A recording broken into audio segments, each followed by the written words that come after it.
judges were asking for. Score drops in, it's a 90 dead for Connor Shanahan, and that drops him into 8th place at the moment. Well, there we go. That is the first runs of qualifying done and dusted. And shortly we'll head back to the start line for our second run, sorry, of back to the start again with back to the start again with Riccardo Tonali. How does the leaderboard stack up right now? We've got some heavy hitters, Jacob, and they are looking good. Yeah, it's I mean, it's been an incredible way to kick things off. Piotr taking that top spot, followed by his old teammate in James Dean, Laurie Heinen taking 3rd, and Paolo Korpolinski in 5th. For me, Mika Keski-Korpi jumping into 4th place with a 91.7 is a statement. Harry Kerr, the man that has, thrown his hat into the ring for 2026 and currently 6th in qualifying. Yeah, this is, there we go. there it is. We got ahead of ourselves. Yeah, we got ahead of ourselves, so this is how it looks for you guys at home. And Marco Zaccaril, 8th place. And I'm not shocked at the scores. No. Me and Jacob kind of had a bit of a wager earlier, and I said, we're going to see a lot of 90s, and then we go 11 drivers with a 90 now. I'm interested to see what the cutoff is, because I predicted quite a high cutoff after the second runs of qualifying. Yeah. I think we're going to round out around the 80-ish mark, and I don't think we're far away now. It's 72.2, so scores are already starting to jump up. We're going to now see the guys that have fallen out of qualifying, guys that scored zeros or who need to improve on their score. And these are the guys that are out at the moment. Kareem Harney, Dave Egan, Espen Rode, and most of our wild cards in that mix. Dave Egan, he'll get it. It just nerves, and that's all it comes down to. Yves Meyer was probably the one that I expected to do better than he did. Yeah, new car. But then kinda. Yeah. Exactly that. Well, look, Becky's down there on the ground. We're going to go and back down to Becky to speak to the man who unfortunately lost the fight at the last moment last year, but now looking like he's way back in it, Becky. Yes, absolutely, Ian. Peter, I just turned to you there and I was like, how was that? And you said it never gets any easier. I'm shaking. Tell us about this. Yeah, again, it's good to be back behind the steering wheel, especially in the beginning of the new season.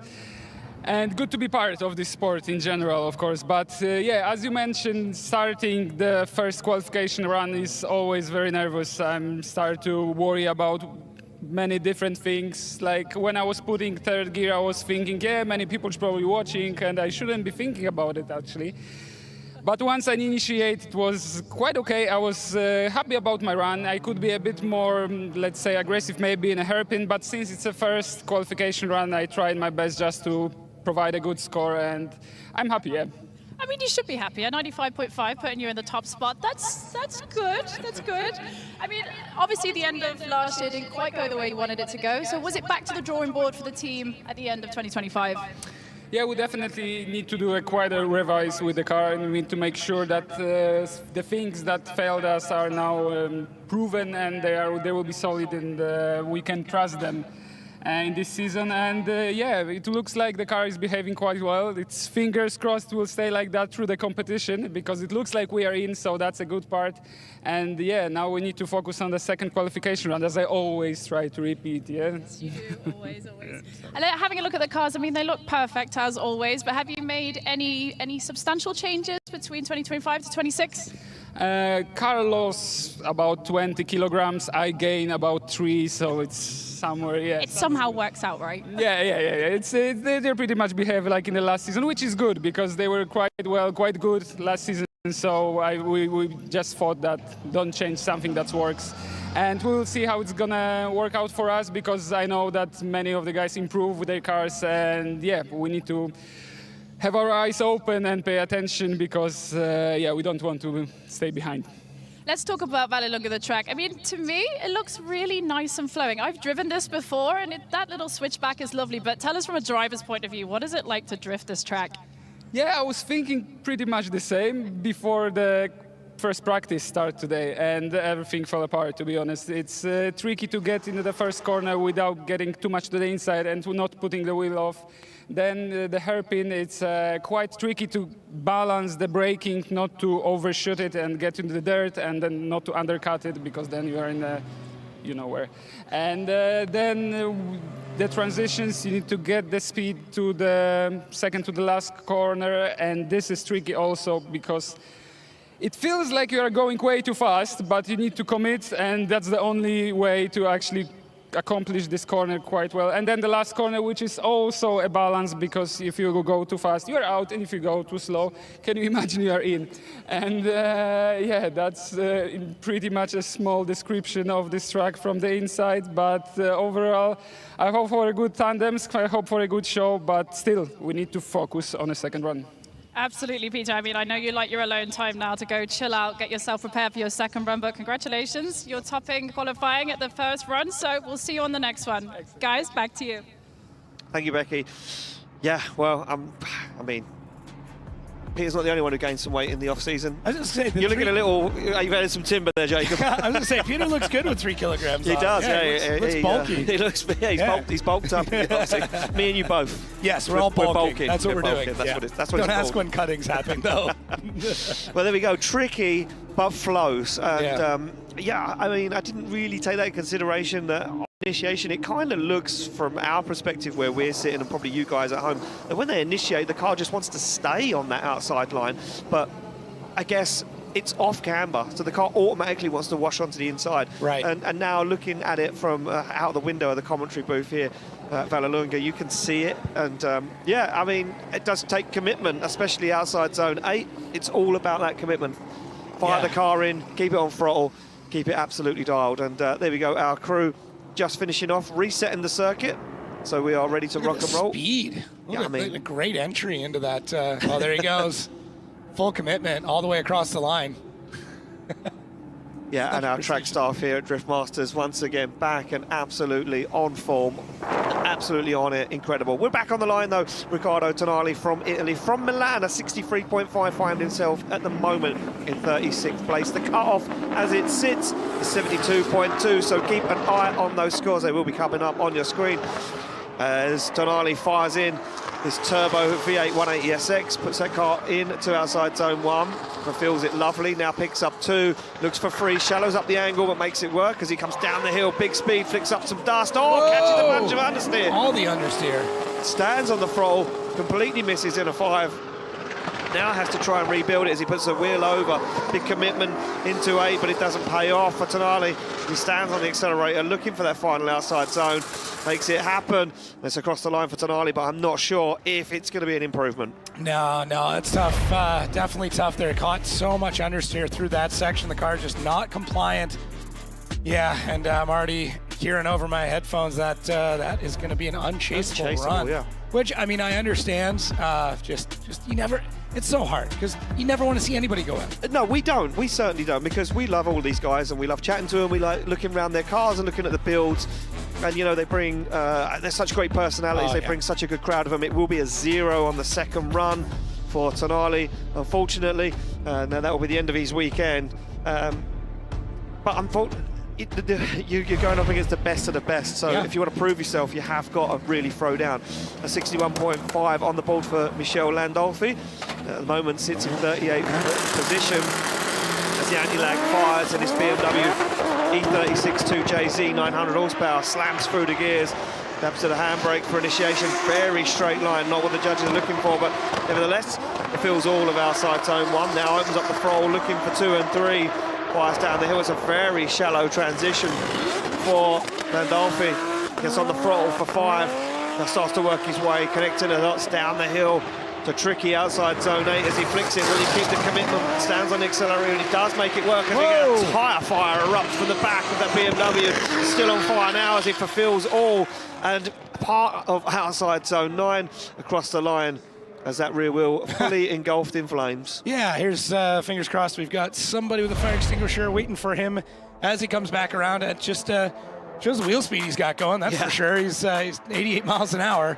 I mean, the first part of this run looked really good, but I do think that the lack of angle through sections of this are really going to come back to haunt him. And this car, I mean, it's definitely a bit more of a bare bones spec. You can see it looks like he's still got a throttle or a key spot for it. So I don't know, the key wasn't in it, so maybe, hopefully it's his, he didn't just steal it. But yeah, it's just tough. What we've seen from the rest of the competitors here, you've really, really got to crank out this entire run and fill everything at a bare minimum just to try and make it into the show. Because now we're getting the smells of that burning tire starting to waft through the tower up here. Yeah, I mean, as much as this track is technical and it is, you know, difficult, it doesn't look that difficult maybe for you guys at home, and especially the way we brief it when we talk about it, it is technical, it's demanding. Yeah. I think is the right word for this track. It's demanding on the driver. It's one of the most technical tracks we've had in DriftMasters. There's a few that really come to mind, but this one is up there. Yeah, a 67 is an improvement, but not enough to get him into the show. It'll be the end of the weekend for another one of our Italian wildcard drivers. As we go back on the line to Anthony Rocchi from France. BMW 36 V6 900 horsepower. Oh, and we've got our timer out, so I do wonder if Anthony was down there in the tyre warming area. He has been requested to the line. I think I can see him creeping. There we go. We can see him creeping in the background. The VQ Turbo BMW E36 is going to make itself to the line. Remember, ladies and gentlemen, if you're new with us, these drivers get 2 minutes to get back to the start line in tandem and 2 minutes to get to the line once requested from our marshals after they've completed their tyre warming. Well, Weiser gets slammed shut, car slams into gear. Anthony Rocchi leaves the line for his second qualifying run, maybe just back there, settling the nerves, sets that car up, stands on the accelerator, lets the car float out, goes a little wide, starts to kick up the gravel, he's going to miss inside zone 2, starts to rework it now back on that qualifying line as it flies down the hill. The clutch kick opens up the throttle, it's scrappy through it inside zone 5 as well. Flicks the car across, looks for outside zone 8 as Rocchi stands on the accelerator, and it's scrappy as it now doesn't really connect the dots nicely. Big clutch kick halfway through outside zone 9 and across the line. It's a really quick car. It's definitely a quick car, and yeah, I mean, Anthony, he's sitting on the bubble right now. Zone, yeah, so not a great spot to be in. Nobody wants to be there, that's for sure. Unfortunately, I don't know if this is going to keep him any further away from it. Currently sitting on a 72.2, and to me, there's just nothing in this run that gives me confidence it's going to be better than that. No, and I mean, that's 2 wheels off the circuit, according to our judges when we were speaking to them earlier on, and you know, that's massive points deducted already, especially on outside zone 1.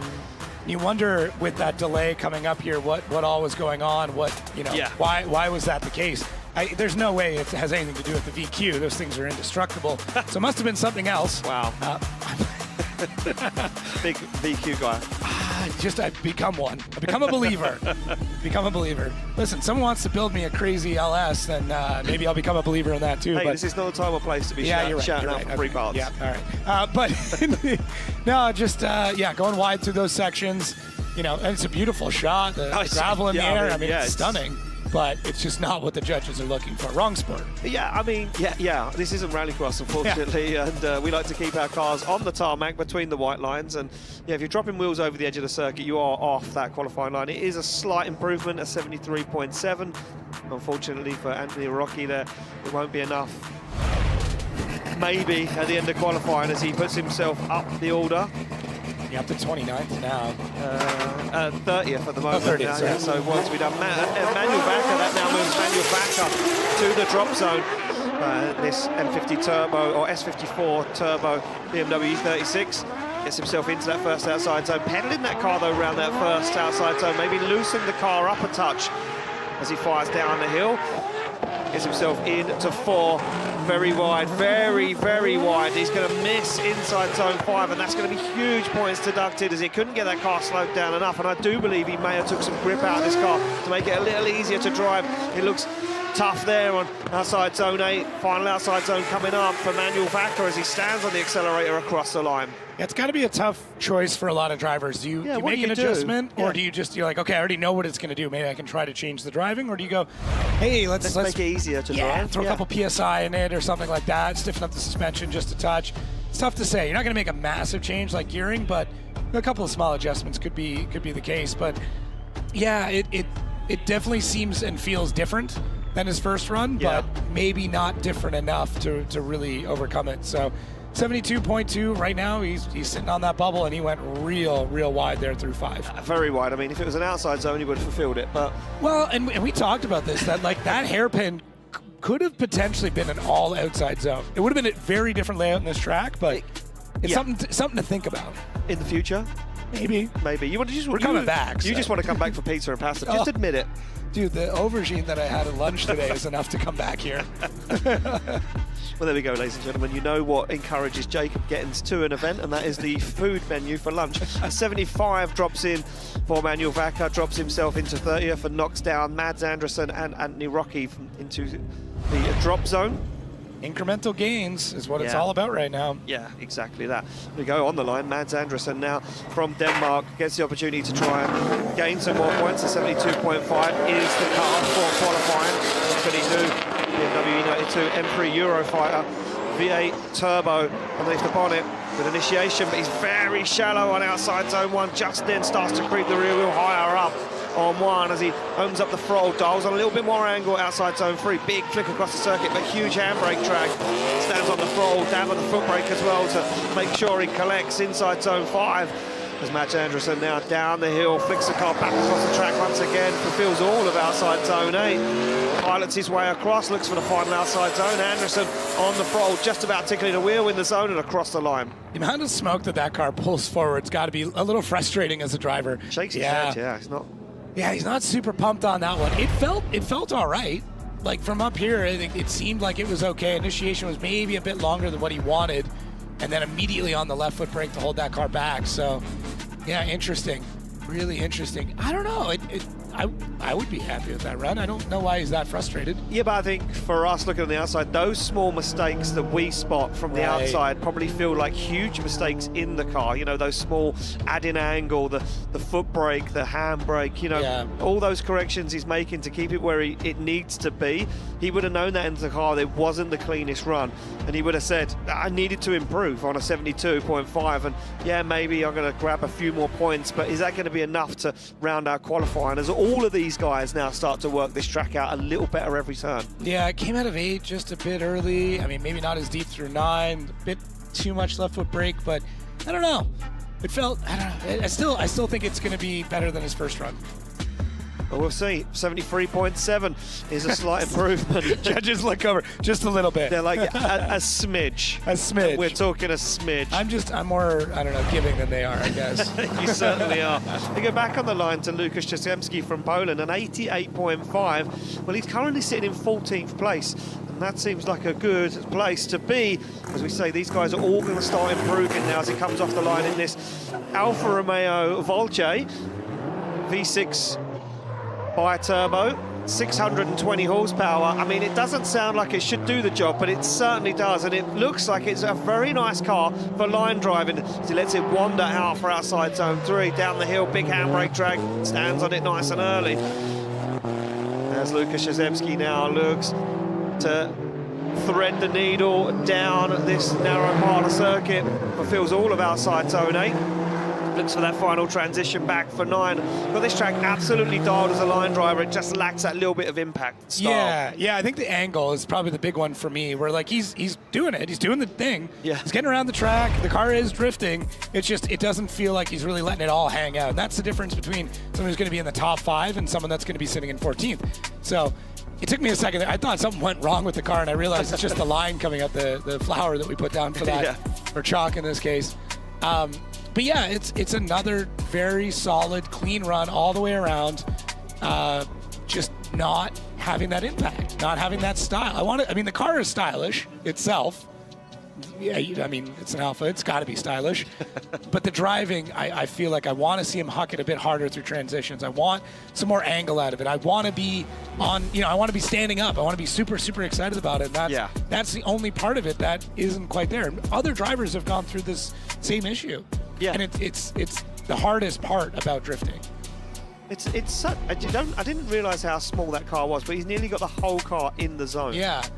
I think it's an 8.6 underneath. Oh, wow. Are you... I know. I don't know if I'm blowing up his spot there. Giving away. But I think so. You should have just gatekept that information. Here we are. Can't take it back now. But there we go. A 90.5 for Łukasz Jastrzębski.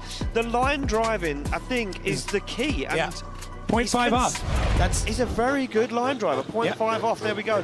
Right, Karim Hani right now sits 33rd in qualifying. This is do or die for this man. The rookie year for Kareem Harney here at DRIFTMASTERS. The man from Egypt. This BMW G87 M2 2JZ.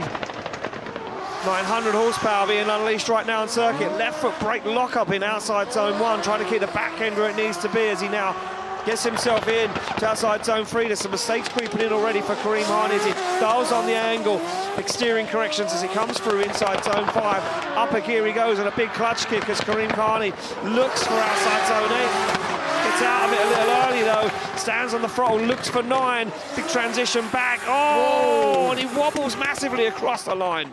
Good on him for not bailing on that run. Yeah. Because that did not look like a fun time out there. Didn't look comfortable. No, it just did not look. That looked like full panic mode. I don't know if we have in-car, but I would love to see how much work. You can see his hands moving through that part of it. It's kind of going from understeer. I mean, it's oversteering the whole time, but it's snapping back and forth, and it just doesn't have the balance to be able to get to the track. This to me looked great though. Like the way he came through 5, if you could kind of make that what you want to do, yeah, it's a really good line. It's a little bit more arcing as opposed to a lot of drivers plowing through that section and trying to get it over with.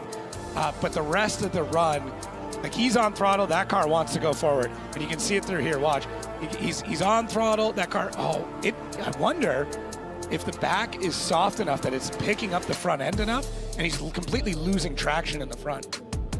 That's what it felt like there, because he got on throttle when he got into 9, and then it understeered right after that. It's tucking pretty good at the back. Hard to say. Yeah, it's hard to say what the car's doing. It does look like it's turned up to 11, that's for sure. It looks like it's really gripped up, really difficult to drive in qualifying scenario. Yeah. I bet you in battle, I mean, he'd be able to gap a lot of people. Oh, no. 66.5 judges not liking it for Kareem Harney, and unfortunately, with the end of the weekend for this young man from Egypt, we will lose him as we go back on the line to Konstantin Shurenko. Scored a 0 on the first qualifying run.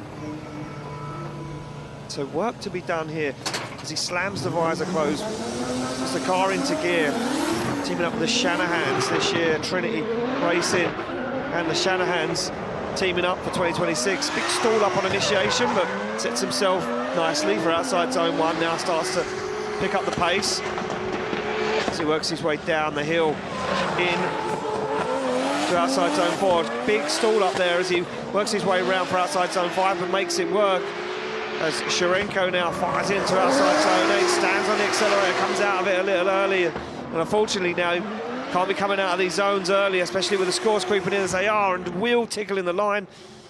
It's scrappy again. Yeah, scrappy again. And the next, thing that these drivers get to deal with is I'm seeing a lot more shadows on track. Yeah. Especially through this latter section of it. It's going to be even trickier now because as a driver, you're looking for points on the track where you need to transition, you need to aim for, and you're kind of looking past zones to find out where you need to go next. And especially after he comes to this hairpin, look at the light. Yeah, this is nasty. And then he's going to go through a very shaded section right after this. So even just your eyes having to adjust to all that, oh man, that's tough. I mean, look at this. He fires here outside zone 7. Yeah. Boom. Dark. And then, pitch black inside. Rough go. Especially for a driver that's sitting that far down in the ranks. Yeah, tough break for Shurenko, and we'll see. I don't know if it's enough to get him in the show. And it's a 71, and it isn't. And it puts him out of qualifying, and we lose Konstantin Shurenko for the first round of qualifying here at DRIFTMASTERS 2026. We go back on the line. Enver Haskasap, another driver who needs to improve drastically, at 64.7. Zianulag bangs from the 2JZ, 1,000 horsepower. Nissan Silvia S15 off the line, smoking the tyres already. A big clutch kick for Enver Haskasap. Little dab of the handbrake. Shallows up the angle, but gets himself in to outside zone 1. A dab of the foot brake as well. Very odd line. Oh. I'm not sure if that car's going to react, and it looks like he has problems. So does it get it working? It does now. Gets it back up and going, but that car doesn't look like it wants to work. Big clutch kick again in outside zone 8. This is very scrappy from Enver Haskasap, and looks like the car fighting the driver this time around. You good on him for getting through that whole thing, and You never know. I mean, inside you're going to know that there's obviously a big issue, but you always want to try and just get the run done, get something on the board, hopefully. But that is a pretty big straightening coming up. He's left foot brake all the way through there, and then that seems like a reinitiation to me. Yeah. Yeah. I was just going to say, that does look like a reinitiation. Yeah. We're looking over at the panel of non-fun havers, and they are saying, yes, it's a reinitiation, so it will be a 0. Yeah, they only have fun between October and April. They have fun. They have fun in the off-season. Yeah. When there's no drifting. David Glass is competing again. David Kalas is... Now, that would be something I would go to. Put him out there. Give him a car. Let's see it. Yeah. Judge the judge. Right, this man kind of rocked us because in practice he was looking absolutely unbelievable. 28th at the moment. Teemu Asunma from Finland comes off the line. BMW M2 M50 Turbo, 880 horsepower. Big flick across the circuit. Nice line now into outside zone 1 as Asunma stands on the throttle. Looks to connect the dots and doing a good job so far. Not too deep though on outside zone 3, but gets himself into 4. Big moment of understeer. Does collect the car though. We cannot see him through his own tyre smoke as he fires down through 7 into 8. Stands on the accelerator. He's going to drop out early once again as Asunma now puts the foot flat to the floor. Looks for outside zone 9 and gets it across the line. Another car that's wicked up. Finding a lot of grip in it. Yeah. So just... I mean, he's getting through it. He's getting all the zones down. Definitely not an incomplete on that one, but yeah, you can really tell that car just wants to go. So the initiation looks solid though. First outside zone, second, everything looks pretty good, even through third. But right there, it gets just a bit shallow. So as soon as he gets, on 3, that car is just firing forward. Yeah, and it kind of looks like from 3 on, there's just a whole host of mistakes. He carries a lot of speed into 4, tries to slow the car down, can't really make 5 nicely, and then he starts to panic. I think that panic sets in as soon as these drivers know they've made a mistake here at this circuit predominantly. Oh yeah. Panic sets in. Yeah, and it's a long run too. Yeah, exactly. Like we said right before broadcast, like, did anybody time this? Like, how many seconds? How many is this seconds run? is a run? Yeah. So when it's long like that, and we have 9 zones, you make a mistake on 1, it can follow you. Well, it does improve, and it will be a 78.5 for Teemu Asunma. Will it be enough to keep him in the show, or will these scores drastically improve? A man that really rocked the boat in qualifying was this young man, Harry Kerr, 90.2 on his first qualifying run. This BMW E46/F22 hybrid comes off the line of 2JZ, 850 horsepower, flicks that car to angle, and Harry Kerr on the throttle nice and early. Big angle for outside zone 1, absolutely ringing the rev limiter as he finds all of the zones so far. Big angle, drops a wheel into the dust. Big clutch kick as he tries to get that car back up into boost, back on the throttle, connecting the dots. This is very clean from Harry Kerr as he fulfills almost all of outside zone 8, stands on it, flicks the car across the track with aggression as he fulfills outside zone 9. Job done. That was a fun one. It was. That was fun. just fun. He kept that thing on red line as long as he possibly could. I wasn't sure if he did hop out on those rumble strips. Yeah. I saw the back end bouncing. I was like, what is going on there? But yeah, just using every inch of track possible, and some that he's not supposed to. But it's a fun run. It's exciting. It's a lot of rev limiter. He's on throttle very, very soon after 4 too. He lit that car up pretty quick. And through the rest of the zones, there is no way there's any tire left on that thing though. Up on the rumble strip, quick little handbrake pull there. Getting through the rest of it, but yeah, Harry Kerr, man. He's going to be one to watch this season. It certainly is. Oh. He seems to make a name for himself, and he already has that household name for many people following drifting from all over national series. And yeah. If you're like a deep drifting nerd, you've known. Yes. Listen, believe it or not, there are casual viewers that just tune in every once in a while. But if you're a deep drifting nerd, he's up there. He's up there with like Nick Knack, like of drivers you've heard about in other series. I mean, UK champ from 2025. Like he's got the resume. It just now he's got the chance. Yeah. So he has the opportunity now. Yeah. That's the thing. He's now got the opportunity to announce himself on the European stage. Doesn't improve, stays where he is, an 80 on his second qualifying run. It's a good effort, but you know, that danger element, that fun element didn't really reward him with the judges. Now, a man that does need to improve drastically is Dave Egan. He puts 2 hands up to the camera. He says he's praying to God that he can get himself into the show. The tyre spin on the back of the Drift Games A90 Super as he comes through the gears. He flicks the car from left to right on the handbrake, sets himself up nicely for outside zone 1. This is a lot cleaner from Dave Egan. Dials on a little bit more angle to connect inside zone 2 and outside zone 3 as he fires down. Good setup. This is better from Egan as he opens up the throttle. He collects a cone though. The judges won't like how deep he was in a 5 as he flicks it to outside zone 8, sets himself up nicely, but he drops out a little early. Egan on the throttle looks for the final outside zone on 9, left foot brake locked up, and it's job done for Dave Egan. Oh, is it going to be enough? That's the big question. 35th right now, 68, and we're looking at what, a 73.7. We're currently looking at a 73.7. Don't forget, ladies and gentlemen, there are a lot of drivers left to go. Yeah, and those numbers could start ramping up. We've got, quite a few that could definitely surpass him in this.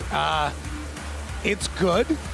It's not great. I think the mistakes that crept in here was in a 5, outside zone 8. Yeah, and like, it's not that bad of a mistake. He didn't center punch those cones. He definitely caught him with the front, but it's just a lot of these little things here and there. I mean, like, that was a pretty good zone. Wasn't all the way through it. It's such a massive improvement over what he looked like last year. So I think that to me is a win for Dave. But ultimately, you know, one of the big fan favorites out here, everyone's going to want to know if he's going to make it into the show. And that's actually a little worse than I originally thought. Hopefully judges didn't see that. But hey, for Dave. They've seen it all already. 6 eyes, they're not going to miss a thing, that's for sure. We wait for the score to drop in for Dave Egan, a 68 at the moment. He needs to be around a 73. Could it be enough? He does, an 80.7, and Egan gets himself into the show at the moment. Will an 80 be enough to hold him in top 32 for tomorrow? It'll be a sigh of relief for the moment, and then nerves as he waits on to see what everyone else scores. As now on the line, George Christoforou, a 75.7, the man from Cyprus, BMW 1 Series S50 Turbo at 1100 horsepower. Pops the anti-lag, slams the car into gear and off the line for his second qualifying run here at DRIFTMASTERS 2026. Good initiation.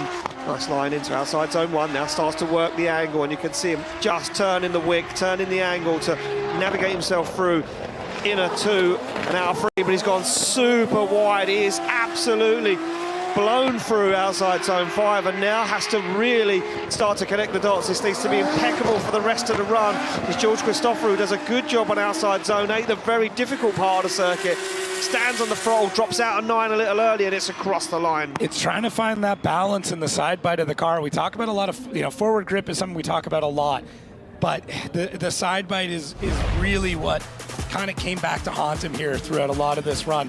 You know, the easiest example that we can show is going to be in outside zone 5 and going super wide. I'm not going to lie, I'm starting to really like the idea of making that into one giant outside zone, though. Between 4, move 5 all the way back. But either way, that's not what the judges want right now, and my opinion doesn't matter that much.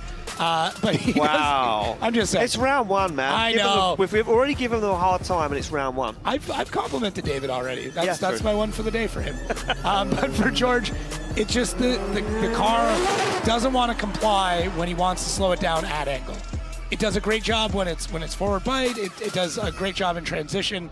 But when he's at angle, that car just wants to keep going sideways, which if you're party drifting, that's phenomenal. But here, we need them to be able to move in and out of the zones, and we'll see what the judges think. And an 84 flat is going to move George up to 20th spot. So great work there. Happy to see him moving into a bit more of an advantageous position. Yeah, well, there we go. Scores dropping in, things heating up. Simon Olsen on the line. Now, this, I didn't expect this. 23rd place for Olsen at the moment, and 82.5. He's going to want to climb up the order. Made a big impact with everyone here at DRIFTMASTERS. Round 3 last year in Ireland. Looking good so far, though, on outside zone 1. Olsen would have been back, reviewed the footage, looked to clean up his line as he does a very nice job now in outside zone 4. Oh, dials on big angle, but makes it work. That was beautiful from Simon Olsen.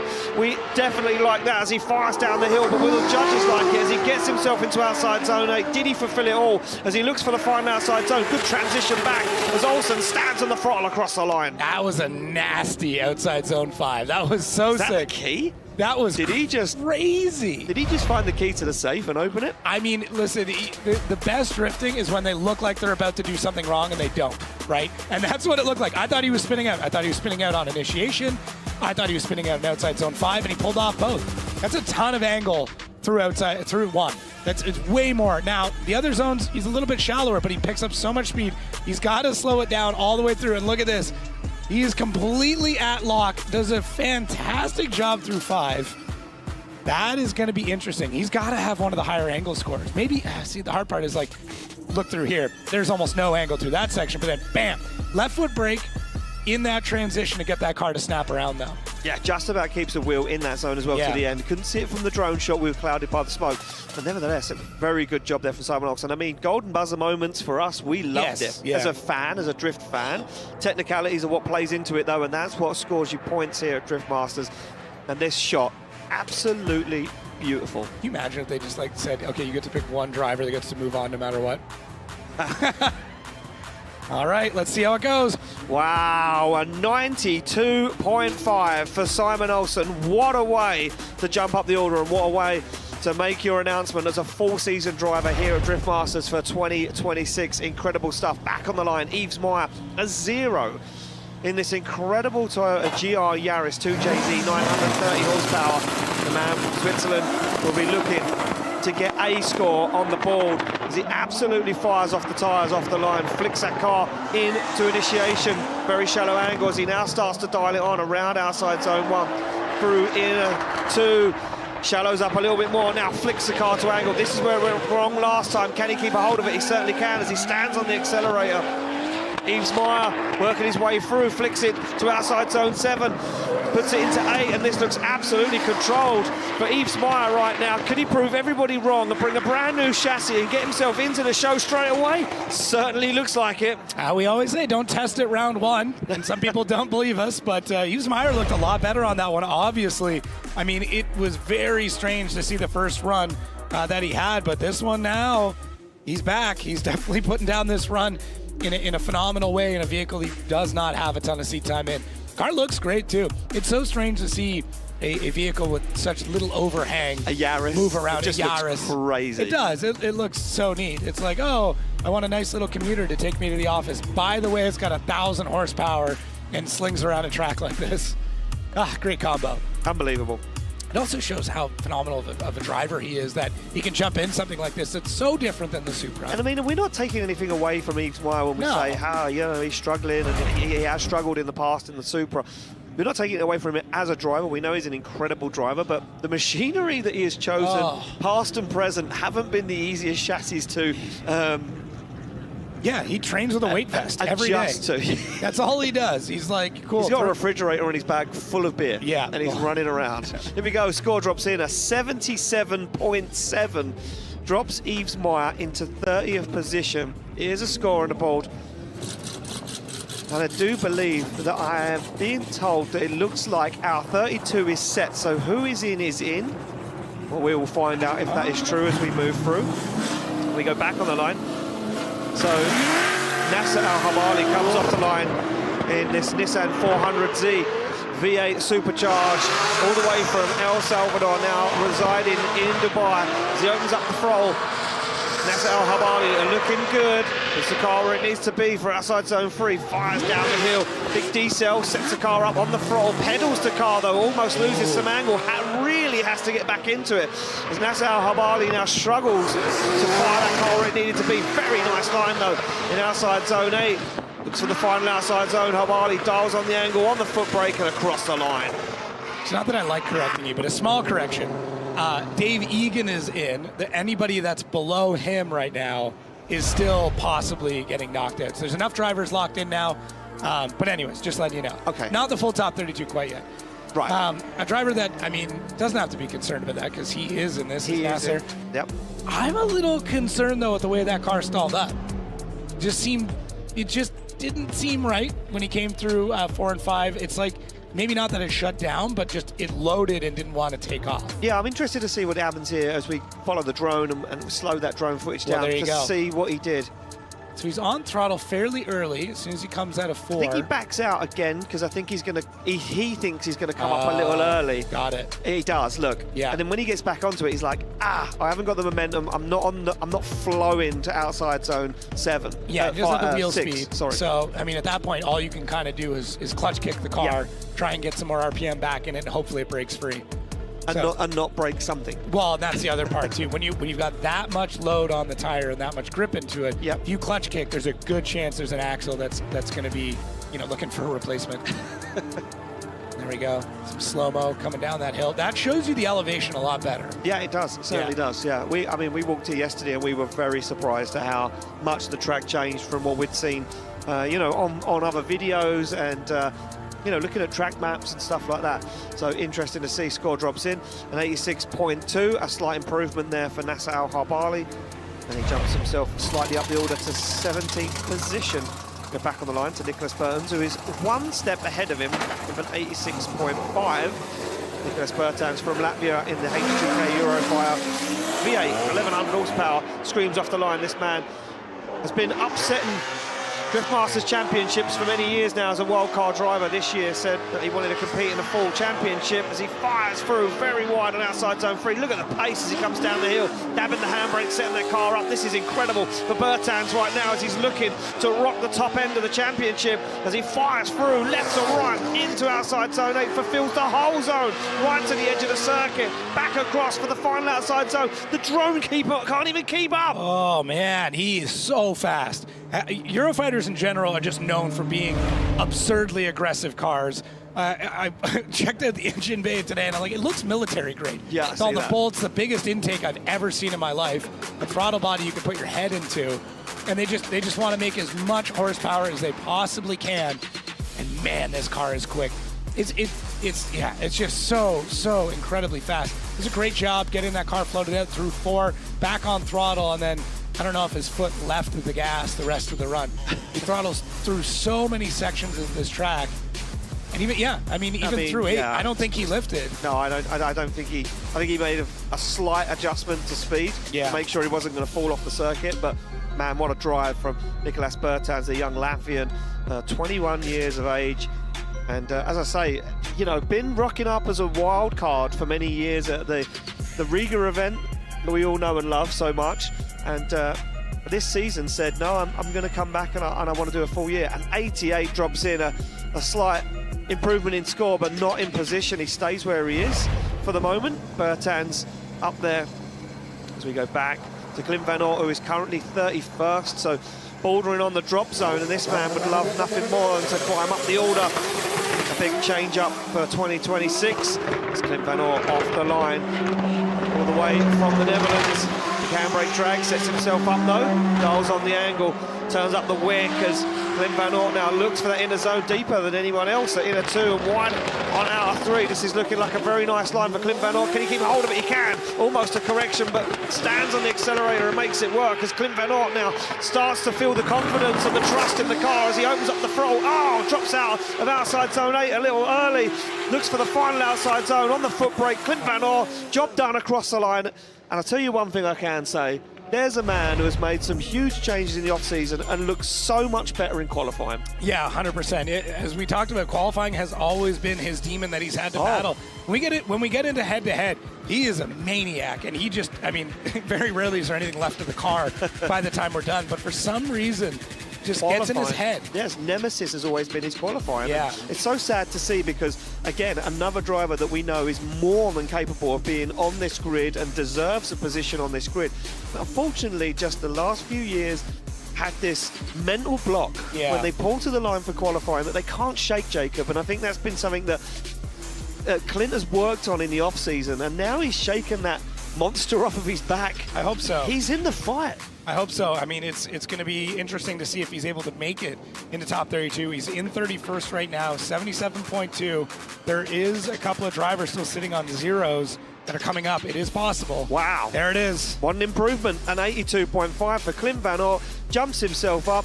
And I tell you what a way to kick off a new season for Clint Van Aert than getting himself into the top 32 for tomorrow. Diogo Correa, 78.5. He now moves down to 30th position and flirting with the drop zone as a young Portuguese driver in this BMW 3 Series with a Mercedes engine. Comes off the line, 900 horsepower.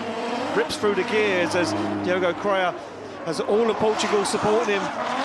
Puts that car right to the edge of the circuit. Correa looking steady. Very good line driver is Diogo Correa. Just lacking some of that impact sometimes, but definitely got the impact here if he opens up the throttle early, and he does. Diogo Correa, absolutely beautiful from inner 5 as he now wanders across the circuit to 7, flicks that car back. It looks absolutely dull, but another driver falling out of outside zone 8 a little early. Correa into 9, stands on the accelerator and the foot brake and brings it home. Man, he's going for it now. He's taking some more risks, and he's trying to push that much harder in every single part of this track. So right off the initiation, things look really good. All the drivers kind of have this locked down. It kind of becomes a battle of who wants to throw the most angle through outside zone 1. But 1, 2, and 3, I really feel like we've got things more or less dialed. But the way he's able to get through 4, he sets the angle really early, and this arc into 5 is just beautiful. Beautiful. It is. It's a really beautiful line. Not as much angle as we saw out of Simon Olsen, maybe not as much speed as we saw out of Bertans, but it's a very almost elegant arc going around. You know what I mean? It's like he's skating. It looks like it works. Yes. It doesn't look awkward. It looks like it works. And it doesn't seem like he's slowing down too much. At no point do you seem he's accelerating too much, and it shows in the points. There we go. Diogo Correa, an 84.7. Jumps himself up the order.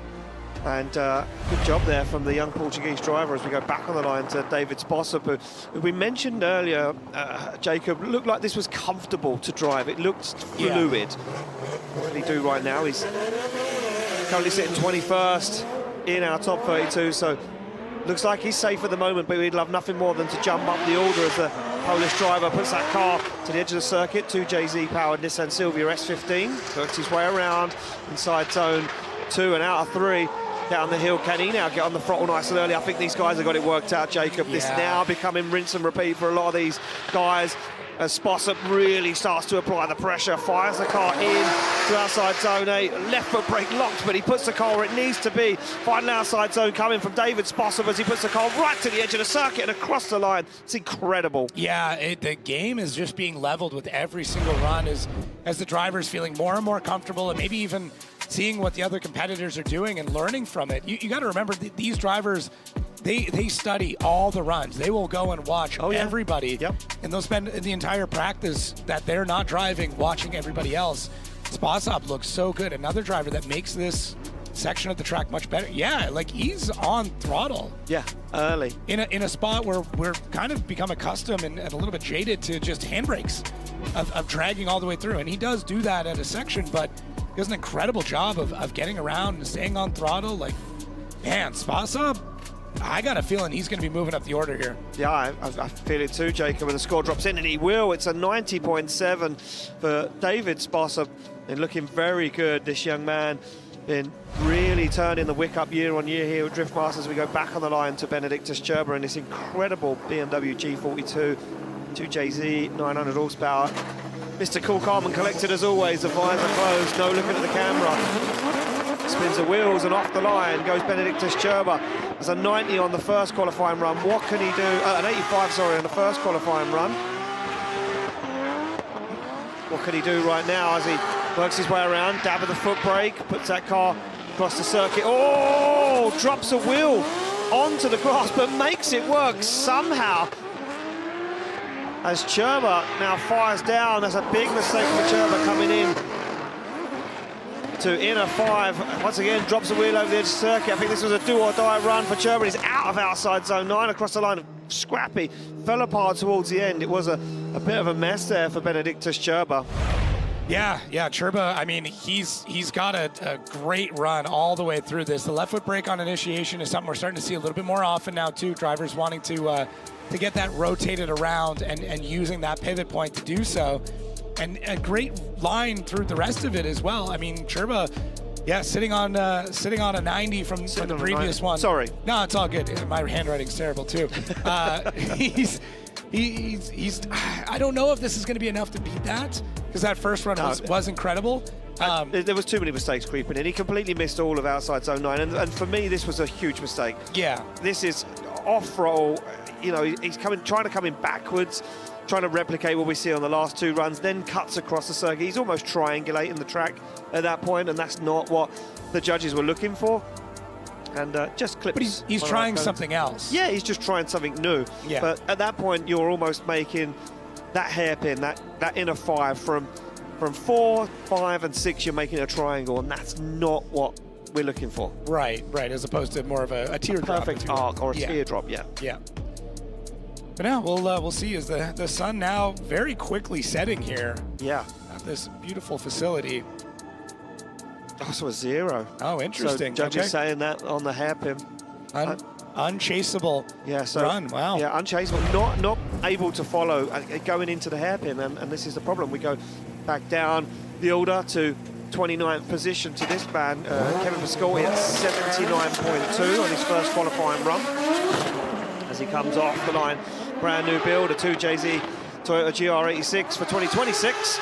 As he gets himself set up lovely for this first outside zone, stands on the accelerator, puts the car to the edge of the circuit as Kevin Pascotti fires through, big handbrake drag to outside zone 4, but makes it work through 5. Gets on the throttle very late though, as Pascotti now threads the needle, looks for outside zone 8, puts it right to the edge of the circuit, uses the curb, but it doesn't help him out at the end of the run, fires it into the final outside zone, and it looks like he's just about got a wheel in that final zone. He had a weird hesitation there on initiation where it looked like he kind of missed the timing of it. Yeah. So we'll see.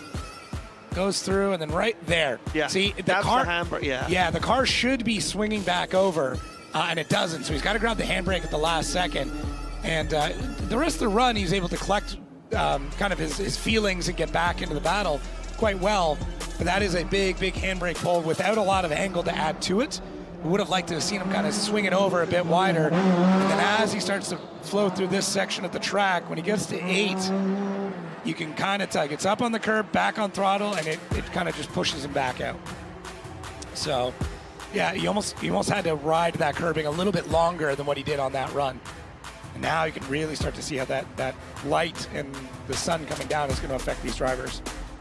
Yeah, I mean, it's now starting to really become visible as they come to outside zone 8 of where the sun, the track there is completely covered in shade, and there's patches as well inside zone 2 where the sun is not present anymore, and you think that, well, that's not a problem, these guys know what they're doing, but as they're coming through, looking for zones, looking for that line, looking for points and the references on the circuit to time transitions, the sun's beaming through the windscreen, and then it goes, it's dark and light, it can really mess with a driver as they're trying to navigate around a brand new track that they're still really unfamiliar with. Yeah, I mean, as much as they've had a lot of practice, you know, it's not like it's a Mondello where they've had an immense amount of practice, especially for some of these drivers. Exactly that, no improvement for Kevin Pascotti, a 75.5 on the second qualifying run. So he'll stay where he is at 29th position. As we go back on the line to a man that's outside of our top 32, Espen Road, a 62. Currently sits in 40th place. He would love to get himself in the show for tomorrow, the young Norwegian. BMW E46 with a facelift body kit, 1,000 horsepower. Looks like a nicer initiation this time for Espen Road. Puts the car right to the edge of the track. This is a lot cleaner for Espen Road. Looks like he's going to play it safe here. Nothing too drastic going on. Just trying to get a good score on the board for Espen Road as he gets the job done through 4 and 5. It's actually a really nice line for Espen Road as he keeps that car between the white lines. Very technical for Espen Road at the moment. Big dab at the handbrake. Feels all of outside zone 8 though, as he now navigates his way round to the final outside zone. It's fulfilled and across the line for Espen Road. He'll be a lot happier with that. Wow, yeah. There it is. Yeah. Yep. A lot happier with that run. Sitting on the 62 from previous, I mean, there was a lot to improve, and he did so. Yeah, he just was able to make it all come together. I would love to know what happened on that first one, but you could tell even from the run up, the launch off the line was aggressive. You got that car, right out into the first outside zone. The transitions are good. It's just a very, very clean run from Espen Road. Young Norwegian showing back up again. Yeah, very good for Espen Road, actually. Yeah. And for someone that, the first qualifying run of 62, we're not sure if there's a problem with that car or if something is untoward, and to come out and lay down a really technical run like that, really clean, it's a nice line to follow. That's what we're ultimately looking for. We're looking for the best league line. Yeah, that's what we're going at here. And we learned that obviously with the unchaseable run before that. Yeah. You've got to set up something that the judges are looking for, and it's got to be something that allows for a phenomenal chase run, which means good angle, you're getting into all the zones, and yeah, he's got to be above a 75 to be able to make it in, and Manuel Vaca is the one sitting on the threshold. Oh, yeah, exactly that. We have 2 drivers so far.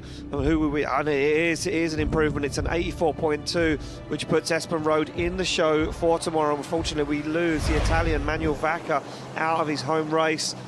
Jason Benet, the man who sits on a 0.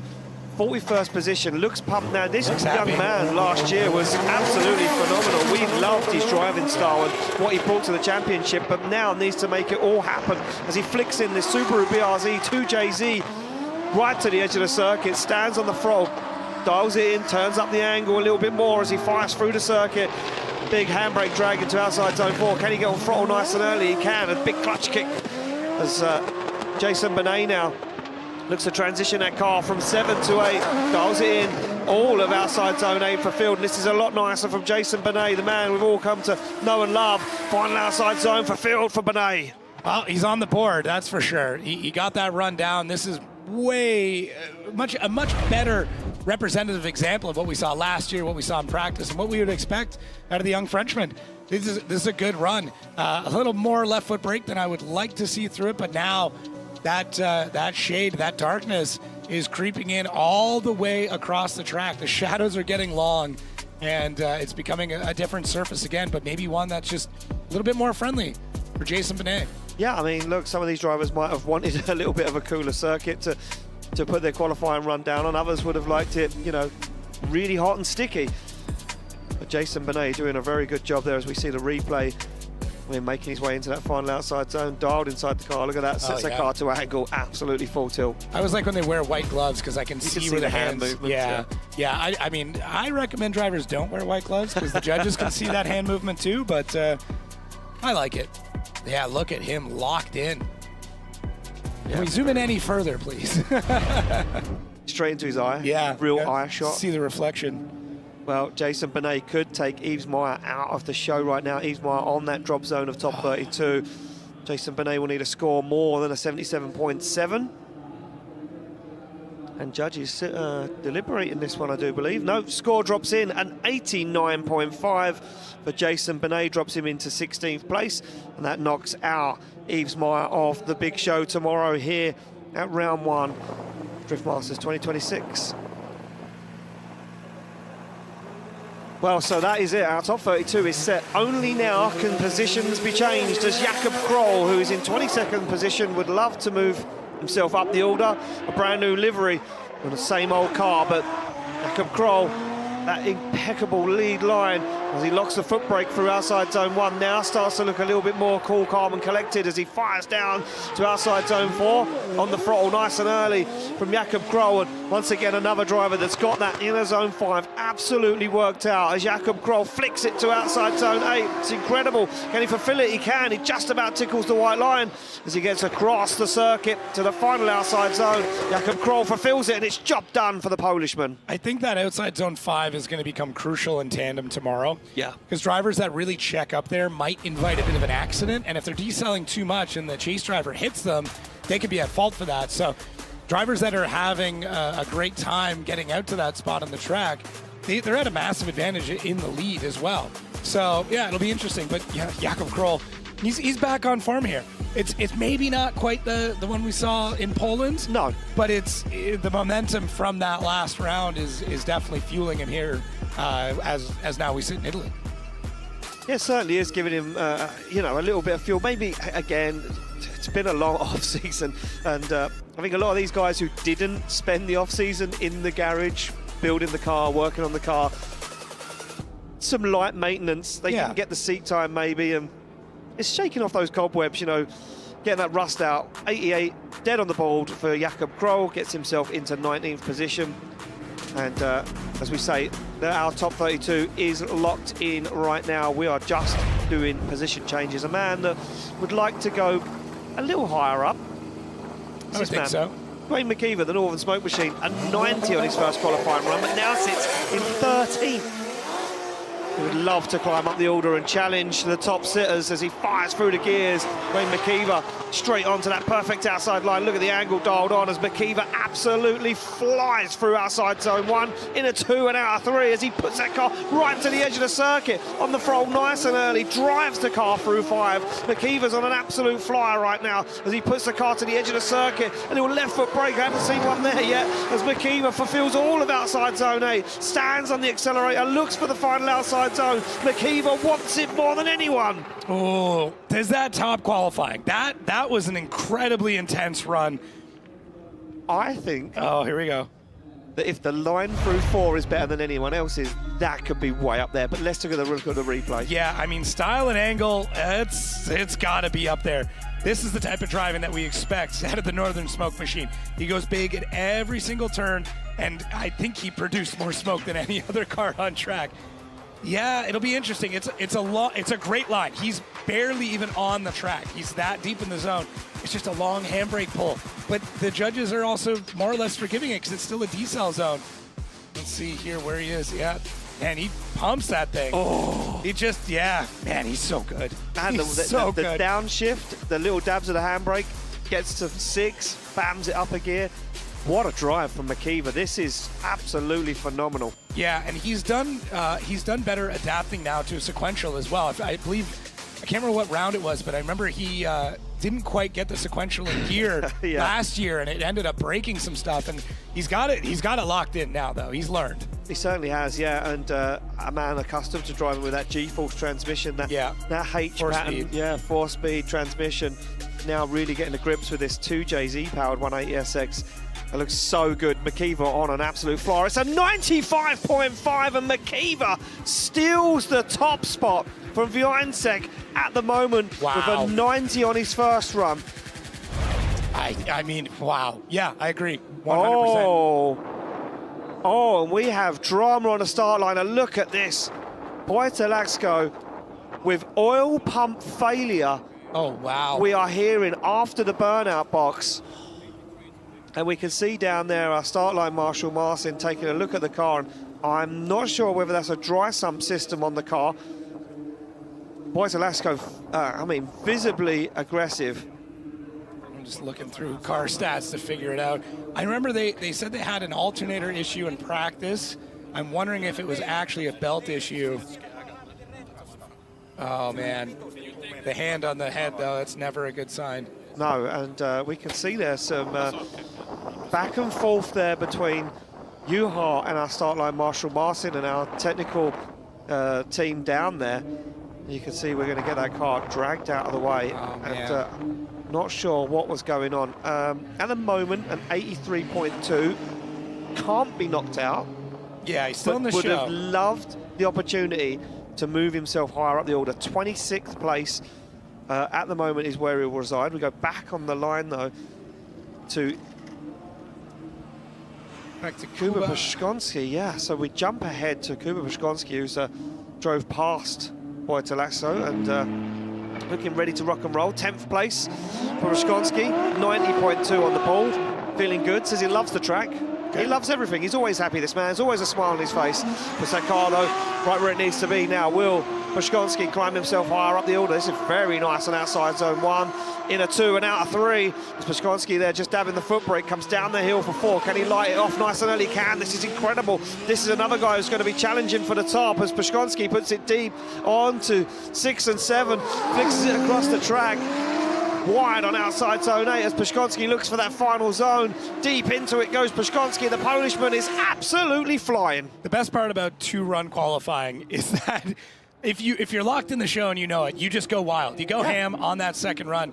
And that's what it looked like Kuba did as he plugs his radio back in. Unplugged it. He might have didn't unplugged want to it listen to the spotter. 100%. He got in the burnout box. They're probably like, hey, you're already in the show. Maybe you could just... He's like, you could leave shut it me down. alone. Exactly. No, he's not like that at all. No, he's not. Such a nice man. But Kuba... He'll be apologizing now for not plugging it in. 100%. He'll be like, I'm sorry if I missed your call. Sorry. I will get back to you immediately. Forward me the email. Yeah. Oh man, no, this is it's another fun run from Kuba. He's so technical. I'm glad that we're starting to see a little bit more personality in his driving. He throws some more angle. You know, he looks like he's enjoying himself a bit more. Tough to tell through the visor, but I think there's a smile back there somewhere. Oh, most certainly. Yeah. There will be a smile back there for Kuba Pushkonski. As we say, a 90.2 on that first qualifying run, so definitely in the show. Will he be challenging the top 10 a little bit more, though, with their second qualifying run? It looked very good to me. Who am I? I'm just a mere drift fan like you guys at home watching along. I just get to do it right here in the presence of the best in the business. It's a 95 for Jakub Pushkonski, and he pushes himself up into third place at the moment. What a statement from the Polishman here at round one. And the judges are getting a little more friendly with these scores. And it well deserved, though, like 100%. It's not like they're just handing them out. These are all being earned. They certainly are. When we go back on the line to finish royalty at this point, it's Juha Rittinen in the Toyota GR86 2JZ, 1,003 horsepower. As Rittinen comes off the line, 30th place. He definitely wants to move himself up the order. He won't want to be battling the top three, that's for sure, as he now sets himself a goal to climb into the 90s. But what can Rittinen do? We've seen this man do incredible stuff before. Look at the angle he dials on the throttle nice and early. Rittinen gets it as well. Rittenen's absolutely tuned into what this track needs to fulfill a perfect lead line as Rittinen gets into outside zone 8. This is textbook Juha Rittinen right now as the finishman fires it in to the final outside zone. Rittinen, job done and across the line. It's, man, these qualifying scores are just going to keep going up. It's just going to keep getting crazier and crazier. And yeah, Juha Rittinen, he's back, baby. He's definitely here. Oh, man, I always enjoy watching his car in motion because it's so flat. Yeah, it's dialed. It's so dialed. Every single run, you'll see some cars that bounce around or dive or move a lot.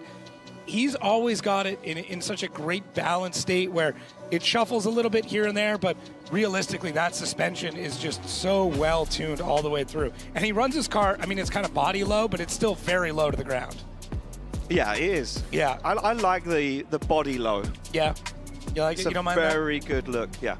Yeah, because, I mean, honestly, as much as a slam drift car looks sick, it's just not practical, especially at this level. Everybody wants, like, oh, give me the big, big slim chrome boy wheels, all that. Chromey boys. Yeah, nah. I like seeing a car that looks completely flat through a transition. Yeah. And this car does. It looks so planted, so dialed, absolutely.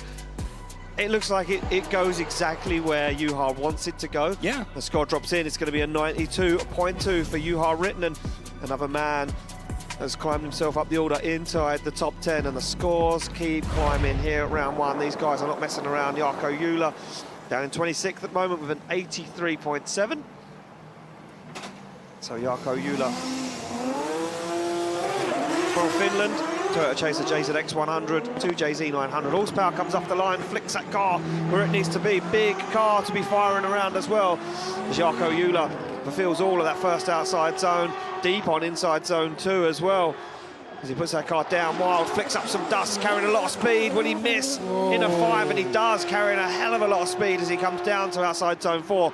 Now starts to pick himself back up again. He's outrun the drone. This is unbelievable from Jarkko Juhla as he looks for the final outside zone, fulfills it, and across the line. Yeah, wow. Yeah, that was crazy. Everything looked good until 5. And just unfortunately just went out really, really wide through that section. And just not, I mean, I don't think that's going to better his 83.7, all things considered. It's just way out there. But another driver just going for something a little bit different. We see a lot more left foot brake in it. We see, yeah, I think he's just having fun out there. You're locked in. He's in a good spot. I mean, 26 is not amazing, but he's in the show. I think he's watched back at what everyone else is doing at 4 to 5. Yeah. And he was like, I wonder if I can replicate that by carrying a little bit more speed. Unfortunately, just too much speed, floated completely through outside zone 4, and then by the time he realised, he was like, there's no way I'm making in a 5 at this point. I just need to finish the run. We did get a little bit of news while this run was going on. You might have noticed Iteseta did not appear for his first run, and it sounds like he is not going to appear for his second. No, unfortunately, Iteseta missing both his qualifying runs. Mechanical problems in the paddock, unfortunately, so he won't be out. They lose him from qualifying today. An 82.2. Jarkko Juhla, no improvement, stays where he is. So we move it along to this man, Mika Keski-Korpi. Well, he had 4th place in qualifying for quite a while after that good first qualifying run of a 91.7. Has now been pushed down the order slightly to 8th. We'll see how he does in his second run. The young man from Finland, S58, 1,007 horsepower. BMW F22 fires it in, big flick from left to right. I like the weight transfer there as he now dials himself in very deep on in a 2, and he starts to really turn up the heat as he fires that car to outside zone 4. A little dab of the foot brake. Look how early he is on throttle for 5. This is absolutely beautiful. This is, again, Mika Keski-Korpi back in DRIFTMASTERs, looking comfortable, looking confident, and this is phenomenal from the young Finnish driver. A man that we all said one day would be a name that we don't forget as he drags it across the line. I'm not forgetting it. I'm not forgetting it, that's for sure. He is getting better and better in this car. Every year. And he's rebuilding cars every year as well, just making those improvements. And I like that he gets the weight transfer done early. I think it's risky because the chances of you getting out of sorts are pretty high, but the upside is you know what the car feels like. Because you got to remember, it's probably been an hour since his last qualifying run. And you do, you're going to lose a little bit, but going, okay, this is what the car is going to do. I know how it feels. I know where it's going to break free. Man, another driver with a ton of angle. Not as much as Olsen through there, but similar. Very similar. Man, very the line's beautiful. I know. Oh, it's like his hair. Beautiful and flowing. He loves his hair. He does love his hair. Loves his hair. It's shorter than it should be. He needs to grow it back out. But yeah, great run all the way through. Car looks great. Seems sorted. A little bit of movement in the suspension, but that's what it's there for. It's going to move. If it's not moving, then you don't have suspension. I'm going to say it now. Wow, there we go. Score drops in a 94.5. Puts Keski-Korpi back into 4th place. He said, I had it, I want it, I'm going to keep it. I'm going to say it now. Mika Keski-Korpi is going to be a bit of a force to be reckoned with in 2026. I agree. And so is this man, Marko Zakaril, the young man from the Czech Republic. BMW F22 M2 Volkswagen 2-litre turbocharged engine underneath the bonnet, 700 horsepower for 2026, detuned slightly for a bit of reliability as he gets the weight transfer done. A dab of the handbrake now fulfills fulfills outside zone 1 but drops wide, and a mistake creeps into Marko Zakaril's second qualifying run. Looks like he was going for the big style, the flare run, and Zakaril kicks the clutch outside zone 6, a very shallow on 7 once again. And the run now a little scrappy, but I think even Zakaril knows that this one won't be an improvement as he gets it across the line. Yeah, that's just not it for him. Yeah, he was just going to go for the do or die run. Yeah, he went old school. Yeah, he definitely went old school drifting on that one. But there was a lot of work going on in that car. He was fighting a lot. He was in there like a boxer the entire time. I know, it's sick. It looks cool. I don't, the windows are all intact here, so that's good. But I don't envy any of the dedicated media people that were in that area. It's cool though. Oh, just gets onto it. Very wide at that point. Why not, right? Same thing. Hey, 2 runs, you're in the show. Yeah, that's the thing. Like, he's sitting with a 90. He's 13th, believe it or not, with a 90. Yeah. Right, which is wild. And why not go for it? Why not try and contend for the top end? Yeah. Of qualifying. Why do a reserved run when you're already in the show? Yeah, I completely agree with that. And that's exactly what I would want to be doing as well. It's just go for it. Have a good time. Throw the car out there and see what you can make of it. Exactly that. So we wait for the second score to drop in. And yeah, of course, a 73.5 for Marko Zakaril's second qualifying run. Keeps him where he is at the moment in 13th position, and the top 15 are rounded out with 90s at the moment. We go back on the line to Connor Falvey, an 85.7. It's that Silvia S15 Team Drift Games on the door. 2JZ, 1,050 horsepower as he builds the boost off the line. Connor Falvey, a man that I said had put a lot of pressure on his own shoulders for 2026. Oh! And again. What? Just happened. I think Connor Falvey, for 2026, has put the pressure on his own shoulders. Yeah, he is The machinery is there. You know, I know this car went and had a lot of work done with James Dean's team, the Dean M Sport guys. And I think Connor Falvey this year will be his own enemy. Yeah. Do you agree? Yeah, and he's kind of at that age now as well where the luster of being the young kid, you know, that's not there anymore. He's an adult. He is now an adult. He's been in this competition for a few more years, and maybe that's part of it as well, is like now he can really feel all of it. But that was really strange. Yeah. And the fact that he didn't keep drifting, to me, says there's something that happened. But I don't know. That just looked like he just went to hug. I mean, I could be completely wrong. And the track conditions could be so drastically different from his first qualifying run that it threw him. Yeah, it could be. I don't know, though. But I just have this feeling. I just have this feeling that Connor Falvey has maybe just... He's got the Clint Van Oort effect. Oh, that's what we can call it. Don't you put that on him. Well, Oliver Randalou right now, 29th position, 81 on the board. The drone's going to chase him down, and what can he do? Yeah, young man from Estonia fires the car in. Look at that, right to the edge of the circuit. Oh, shallows up the angle, but then gets back into it. As Oliver Randalou absolutely fires through. This is so fast from Randalou. Stands on the throttle, picks up inner 5. This is beautiful from the young Estonian driver as he puts foot to floor, looks for 7, flicks it back once again.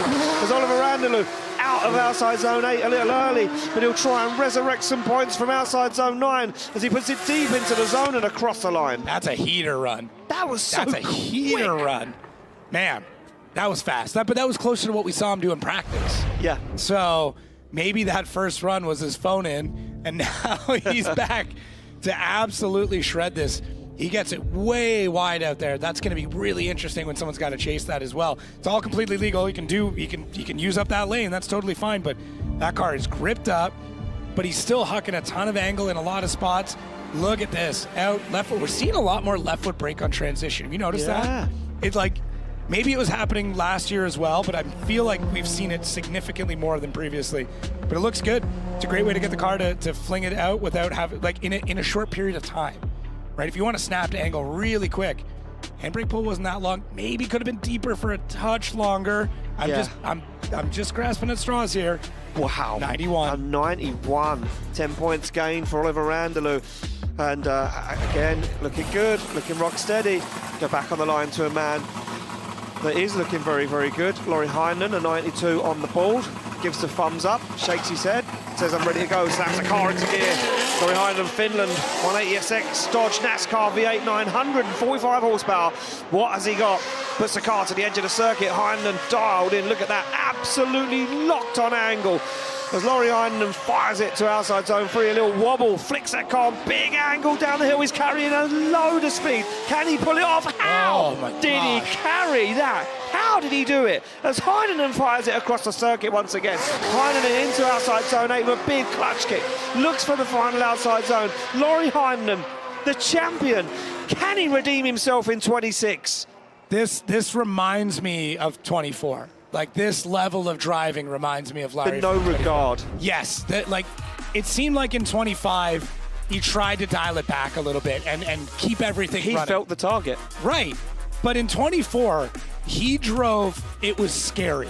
Every run, you're like, he's going to bin this car. We're going to have to pull it out of the parking lot later. And this feels like Larry of 24 again. It's big, it's fast. He's trying stuff. It feels like he's going to crash at any moment, but that's also the pinnacle of drifting. That's exactly why we all love this sport. Man, what a shot. Oh, that is stunning. And the drone right behind him just trying to keep up. He nailed the angle all the way around it. He got on throttle super early. He had a bit of a handbrake pull through there, but you kind of have to. Oh, that's a background for your phone right there, ladies and gentlemen. What a weapon. Like, did he clutch kick in a straight line? Oh, look at that. I didn't even see that. You know what? I don't know if it takes first place, but that might have just won my event. I think that's on the highlight reel for tonight, that's for sure, as we see the score drop in, a 94. Style 20. For Laurie Heinen, 20. Who's our style judge today? Okay, you guys There's two of you. You guys, Thank you. Love it. Wow. Yeah, Laurie Heinen maxes out the style points, and rightly so, as we go back on the line to Kevin Purser. An 88.7 down in 19th position. Nazi says, I'm ready to go. Slams the car into gear. Full carbon fiber kit on this car for 2026. As he clips the limiter coming off the line, flicks it across, dabs the handbrake, gets himself up. Oh, a little dab again on the foot brake. Kevin Purser a little unsure there in outside zone 1 now, starts to feel comfortable. Fires it in to outside zone 4, slams on the angle nice and early, gets on the throttle, picks up inner 5, as now Kevin Purser flicks the car to 7, looks good, steady, big angle dialed in for Kevin Purser as he looks for the final outside zone. The car looks so dialed right now as Kevin Purser gets it across the line. There we go. Still as quick as always, but now he's adding a little bit more angle to it. He's adding a little bit more style. Yeah, a little bit more style. Yeah, taking the book out of Laurie's.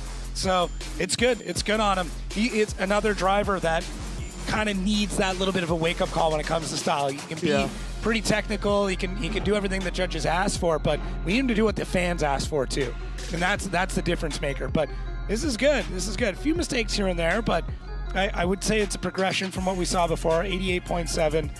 And the judges seem to be handing out a little bit better now, but I also think the driving's getting that much better. The track conditions are better. It's just a good time to say the least. So, see what they say. Yeah, I mean, look, as much as this is a formality, right? Qualifying is a formality. It's all about finding that best lead line driver and gridding those guys in 32 places. Yeah. Drifting's all about style. That's how it started, right? Yeah. It was all about showing off in the car. That's what a lot of these drivers are bringing back, I think, for 2026. Yeah, which I'm here for. I think the line is pretty much locked in.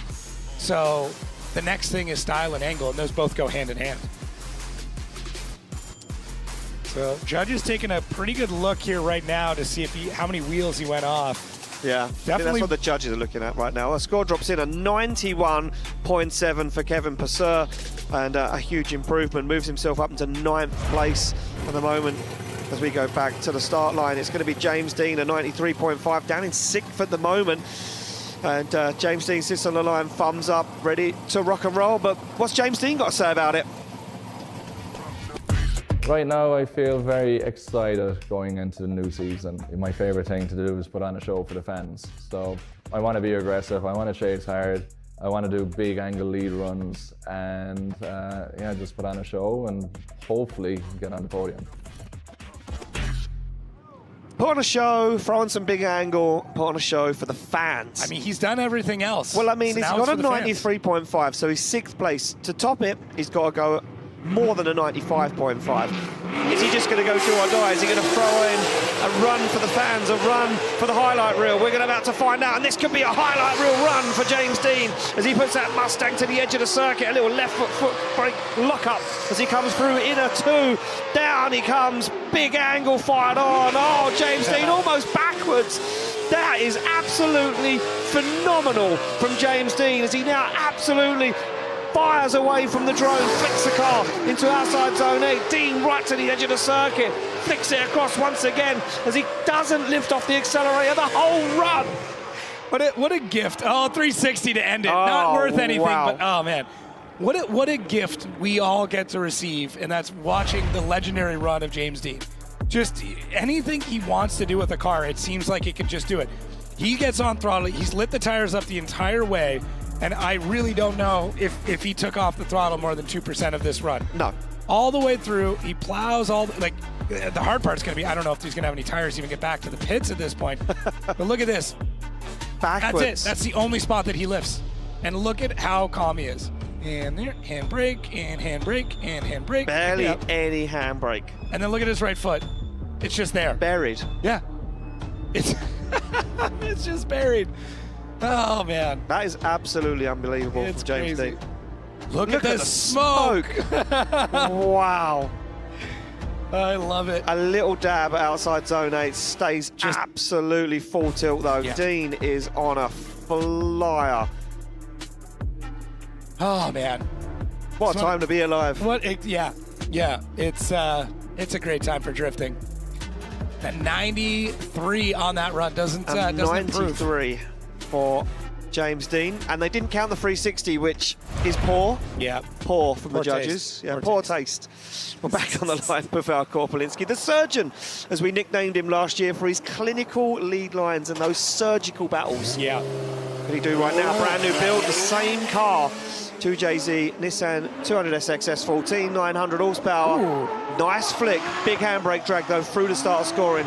We know the judges not really liking that too much, but we'll see how he gets on as he starts to now collect the dots. A 90.7 at the moment, 11th place for Korpelinski.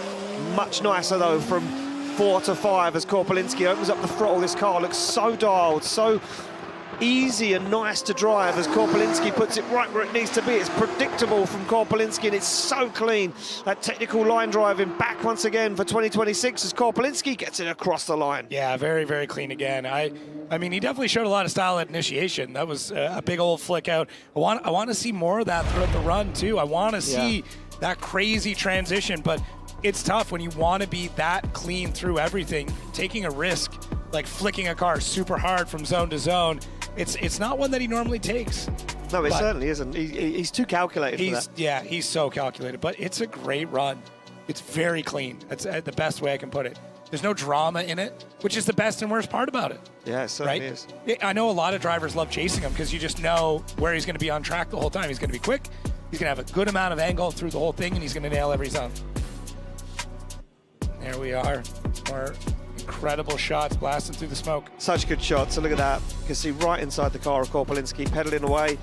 And this 200SX. He lets off fairly early on. Like Yeah. a lot of drivers we were seeing handbrake extension all the way through the zone and passed it by a good chunk, couple of meters in a few cases.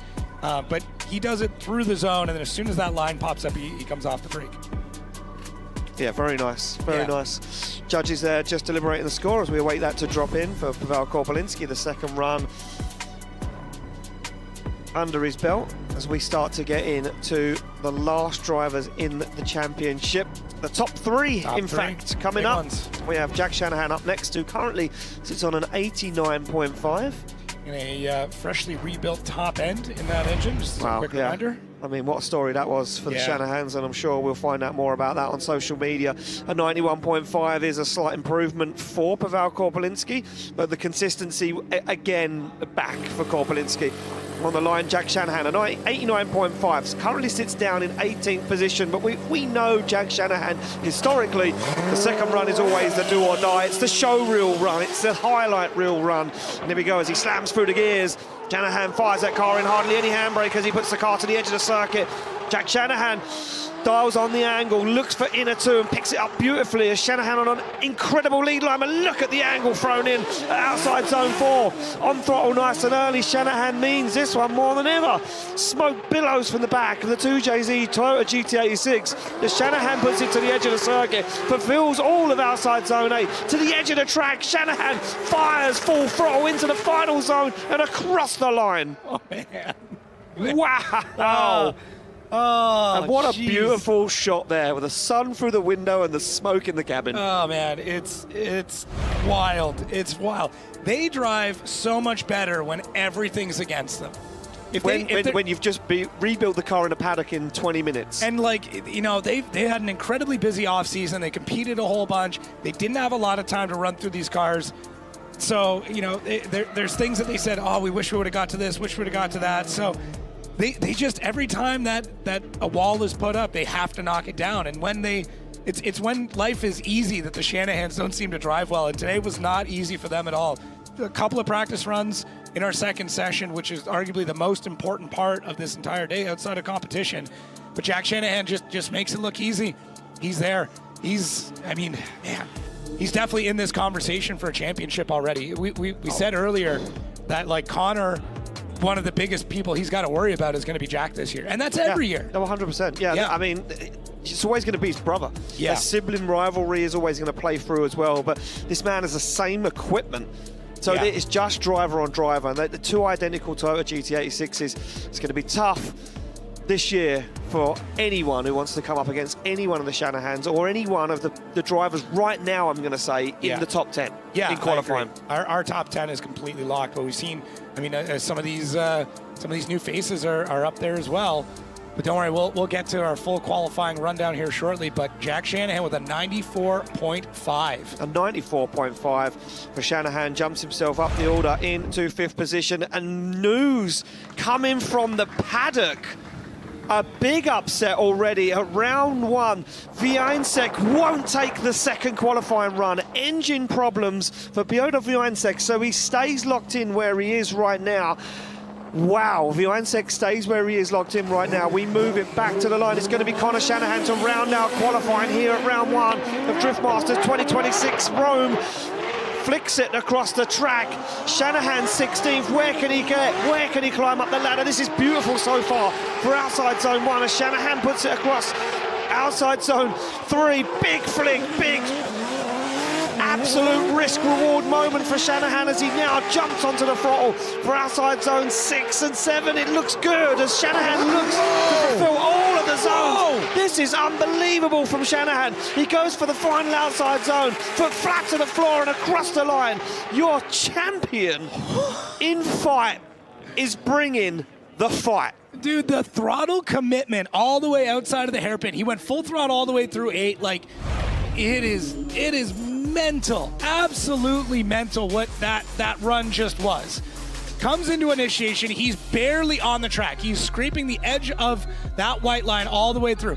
Fires through, massive amounts of angle coming through 4, gets on throttle immediately after getting that part done, and then this is it. He just plants it. Comes through 5, 6 looks crazy, powering through 7, and then it was 8 for me that just put my jaw to the floor. Look at this, the amount of angle he's got through 8. He's basically backing the car around, and you can see it. Look at, he's looking behind him through that part of the track, and then a nice smooth transition out to 9 and back up the hill. Conor Shanahan, your defending champion, is not going to be taken down easy. He's not going to be taken down easy, and he's a man that would love to do nothing more than to win it back to back. And he's looking good. He's looking good at the moment. Looking phenomenal. Look at this, man. They said they said in practice, like, the best thing you can do is to be just staring straight ahead and basically 90 degrees through that section, and that's exactly what it looked like. So is he going to take that top spot? That is the big question. Can he knock down, Dwayne McKeever, the Northern Smoke Machine? Yeah, I mean, look, Dwayne McKeever at the moment sits in first place, a 95.5 and a 90 on the first run. Wiańczek drops down because he won't take that second qualifying run, so that's kind of upset the apple cart a little bit.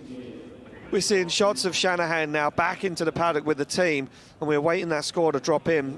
Judges, I mean, Jacob. I don't know, man. I don't know. It was unbelievable. I think Conor wanted to go see that run himself.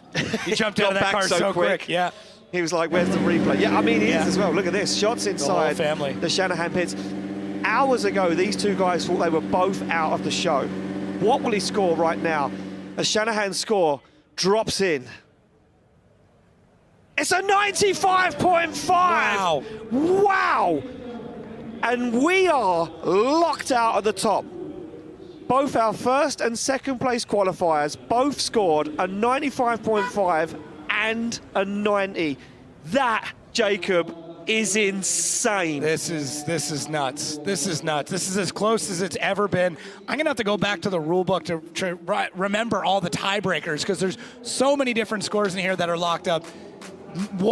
Maybe the most exciting qualifying day we've had. Definitely this year, it's the first one, but I mean, looking back, I don't know many other days where we've been this high up in the order. Wow, what a day. Unbelievable. Look at that. Job done for the Shanahans. And as I say earlier on today, it looked like it was all over for the Shanahans. A broken engine, a broken gearbox.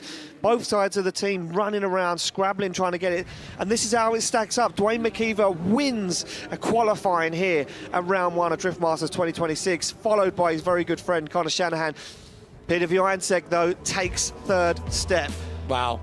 Unbelievable. Will they get their car fixed in time for tomorrow? Who knows? It's going to be a long night for the Polish champion down there. We move through some real heavy hitters in our top 32. Nicolas Bertans, Nasser Al-Habali, Connor Falvey down in 23rd place. Yeah. Jarko Euler. Yes, some big upsets. Dave Egan, though, the highlight for me, getting into the show. Oh, wow, and I'm hearing over this headset that Dave Egan will face off against Wojciech in our top 32. And these are the guys we lost: Yves Meyer, Konstantin Sharenko. So all of our wild cards out, and as well, Karim Hani, the rookie for 2026, out at the first hurdle. Tough Jacob, go. it's been incredible so far. It's been nuts, and I'm already excited to see what this bracket looks like, as we've already got a quick preview of it there from our director. Oh, man. Unbelievable. Well, Becky's down there with Connor Shanahan. Becky, that was an unbelievable qualifying session that finished on something we've never seen before. Yes, absolutely, Ian. I'm down here with a very happy Connor Shanahan. Connor, you're here to defend a championship, and that is looking good out there. 95.5 on the board, putting you in second position. But you just said to me, I was 0.5 away. I was 1.5 away. How are you feeling? Yeah, you always want to win. Rusty. Last time I drove this car was in Poland last year, which probably half the world doesn't believe that, but that's true. Great off-season. This year has been really good for me, and enjoyed the off-season, back in my practice cars, back with my brother at home, where all, this journey started, and I'm just enjoying, looking forward to the season again. It's cool to come back and be the #1 car here after winning the championship last year, but of course we want to win qualifying, but I'll take second place and start working hard tomorrow. Absolutely, the hard work does start tomorrow. But let's have a quick chat about this track. We didn't obviously make it here last year. You're here now. Can you tell us from your point of view, what is it like to drive? Is it fun? Is it smooth? Let's have a look. Yeah, it's a hard track. I would say on paper it's a track what doesn't suit my style. The plan coming in is to hang on here and hang on in Spain, and then game on at Mondello, and after that again. I think I'm very more suited to a track like Germany, Poland, where we can really get the proximity out of it, but we'll try to take the max out of everything what we can this weekend. It's a hard track, a lot of driving. Glad that we qualified high, because I think tomorrow a lot of this game is going to come down to who has the tires what lasts the longest. We were struggling a little bit in practice. It sucks that we can't use the tire what we want to end this championship anymore, and it's a big change for the team, but I've got great guys around me. My brother knows exactly what to do, how to win, and always gives me that car, so hopefully he can figure it out in the morning. Let's talk about those tires. I mean, is it because of the length of the track, or is it just so much harder on them that you're struggling to keep the rubber on? Yeah, I think everybody is quite similar on this track. It's a very long, high-speed track, a lot of throttle use, so yeah, I think everybody has some problems quite similar. So tomorrow will be an interesting day. I think tomorrow not only the best driver will win, but the best team will win, so hopefully that's us. Let's talk about the cars as well. I mean, you've had a few little upsets within here. I mean, we had some gearbox issues, some engine issues. You also have a new teammate as well. Let's have a little update. Yeah, it's great. Yesterday, I think it was quite nice for me as, to step back. Sometimes I have to look always as a driver in this team, but as an owner of this team, I'm incredibly proud of this journey. We started as a family chasing a dream, and now it's arguably one of the most competitive teams in this championship. So it's quite a cool story. Every season we come back. The car is still the same old girl. 2 championships this car has. She's probably like the oldest one of the group now, but she still keeps on giving. So no real changes. Upgraded to a bigger Pulsar turbo, and a huge partnership partnering with Trinity Racing, which is a long story of history. And I'm super proud of our partnership together, and it gives a good opportunity to a new team driver. Of course, we're going to miss Fionn on the team. Fionn was a great asset of the team, but I'm sure he'll be back at some point. But yeah, the team is strong. Team is moving in the right direction. Thank you to the partners who make this happen and come back every year. Brilliant, Connor. Thank you so much, and good luck in the fight tomorrow, guys. Thank you, Becky. Some real good insight there of what's been going down. And what an incredible qualifying session, Jacob. I'm still absolutely gobsmacked that we finished with 2 almost tied points. And there we go. That's how the points lay. And our top 8 drivers clawing those points. And, I mean, for me, the only one thrown into the mix there that was a bit of a shock was Mika Keski-Korpi. Apart from that, it's the same usual suspects in qualifying that are locking out those top spots. Yeah. I mean, Dwayne getting up there, though, that top spot, fantastic. After a rough season last year, it's great to see him back up there and driving so strong. It certainly is, and to see him in this new car, and obviously rumour is Dwayne only driving this car for 2 rounds. I don't know. Of Driftmasters, and he'll be back in his old steed for the 3rd round in Mondello Park in Kildare.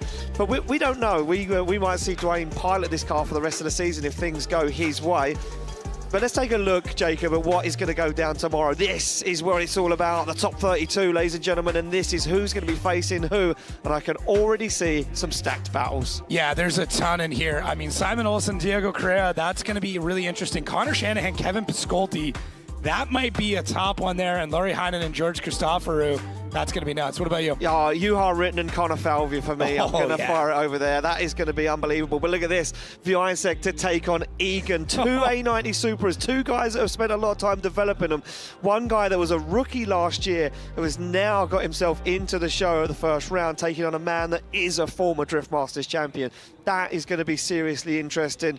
Oh, man. This is going to be interesting. Look at these. This is the cars on circuit right now. Arguably, I'm going to say, my own opinion, Viansek's car is without doubt the best A90 Supra in the world. Dave Egan, though, is chasing him down. A lot of development work in that car over the off-season. It's probably going to be the best looking battle we're going to have, that's for sure. Side by side, A90 man. Supras. And for Dave, what a learning experience to go head-to-head with someone like Piotr. And I think Piotr's, I mean, I wouldn't back down. It certainly is. Well, that's it for us, ladies and gentlemen, for today. Thank you for joining us. We'll be back live tomorrow for our top 32 at 1:45 local time. From me, Jacob, and Becky, and everyone here at Drift Masters, we'll see you tomorrow live on Red Bull TV.